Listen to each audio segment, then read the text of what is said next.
চৰকাৰে ত্ৰিছ দিব নোৱাৰে। আজি 25,000 নিবনুৱা ক'ত থাকিব আৰু 75,000 আৰু প্ৰথমতে যিখিনি আবেদন কৰিছিলে 2,29,000 এই 2 লাখ নিবনুৱাই যদি হিমন্ত বিশ্ব শৰ্মাক বিৰুদ্ধে কথা ক'বলৈ হয় তেনেহ'লে চৰকাৰ তলগ্ৰ হ'ব। আপোনালোকৰ কাৰ্যালয়ে সম্পূৰ্ণ কথা জানে, কিন্তু চব কথা চৰকাৰৰ বিৰুদ্ধে আপোনালোকে মাত মাতিব নোৱাৰে। কিন্তু হ'লেও সত্যটো সত্য বুলি ক'বলৈ সাহস থাকিব লাগিব। সেনেকুৱা এজন আয়ুক্ত আমাক লাগিব।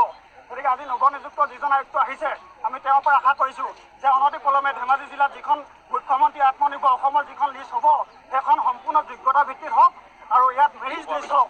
যদি নহয় তেনেহ'লে আমি এই DC অফিচ তলা মাৰি দিবলৈ বাধ্য হ'ম আৰু সেই হিমন্ত বিশ্ব শৰ্মাকো আমি গাঁৱে ভূঞে উঠাই দিবলৈ বাধ্য হ'ম।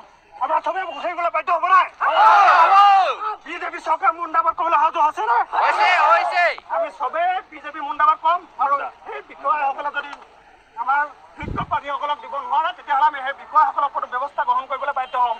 আজি নিবনুৱা MA+ হয়, আজি নিবনুৱা ছ'চিয়েল মিডিয়াৰ কথা জানে, আজি নিবনুৱাই মুড়িত সৰকা কৰি দিব পাৰে। আজি নিবনুৱাই যিসকল যুৱ প্ৰজন্মৰ নিবনুৱা আছে সেইসকলে দেশৰ গতি সলাই দিব পাৰে। গতিকে এইসকল নিবনুৱাক যদি হিমন্ত বিশ্ব শৰ্মাই জোকাই লৈছে অনাগত দিন কিন্তু তেখেতৰ বাবে ভালৰ বিষয় নহয়। গতিকে আমি ক'ব বিচাৰিছোঁ যিসকল নিবনুৱা আমাৰ ধেমাজিকে ইত্যাদি কৰি অল অসমৰ পৰা আজি লখিমপুৰ পৰা আহিছে, কোনে কোনে লখিমপুৰ পৰা আহিছে, আজি জোনাইৰ পৰা আহিছে, আজি শিৱসাগৰৰ পৰা আহিছে, আজি ধুবুৰীৰ পৰা আহোঁ কৰি আছে, আমালৈ যোগাযোগ কৰি আছে। তেখেতলোকে ক'ব বিচাৰিছে যে এই আঁচনিখন গেৰুৱাকৰণ বন্ধ কৰক আৰু যোগ্য হিতাধিকাৰী প্ৰদান কৰক। গতিকে আমি আপোনাৰ থৈয়েদি আয়ুক্ত মহোদয়ৰ থৈয়েদি আমি এখন মুখ্যমন্ত্ৰীলৈ দিব বিচাৰিছোঁ আবেদন পত্ৰ, স্মাৰক পত্ৰ আৰু এখন আমি জিলা আয়ুক্তক দিব বিচাৰিছোঁ।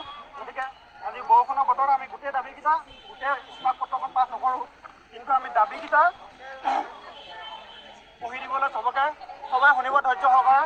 আমাৰ প্ৰথম দাবীটো আছিলে পূৰ্বৰ আবেদনৰ ভিত্তিত থাকি যোৱা 75,000 যুৱক যুৱতীক মুখ্যমন্ত্ৰী আত্মনিৰ্ভৰ অসম অভিযান আঁচনিত অন্তৰ্ভুক্ত কৰক।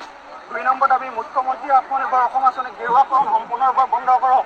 3 নম্বৰ দাবী মুখ্যমন্ত্ৰী আত্মনিৰ্ভৰশীল অসম অভিযান আঁচনিখন প্ৰশিক্ষণপ্ৰাপ্ত তথা যোগ্য ব্যক্তিসকলক যুৱক যুৱতীসকলক অগ্ৰাধিকাৰ প্ৰদান কৰক।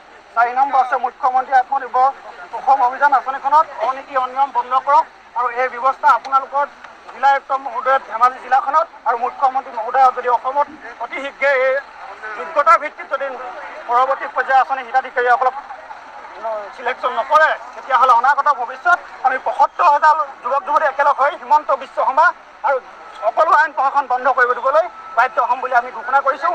আজি এই তাৰিখত আমি স্মাৰক পত্ৰ প্ৰদান কৰিছোঁ আপোনাৰ থৈয়েদি।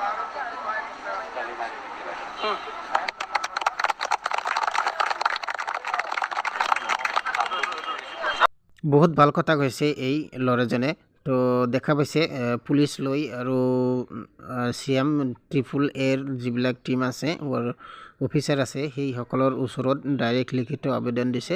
তো ভাল লাগিছে মোৰ আৰু সকলোৱে প্ৰটেষ্ট কৰক আৰু মোৰ চেনেলটো ছাবস্ক্ৰাইব কৰি দিয়ক।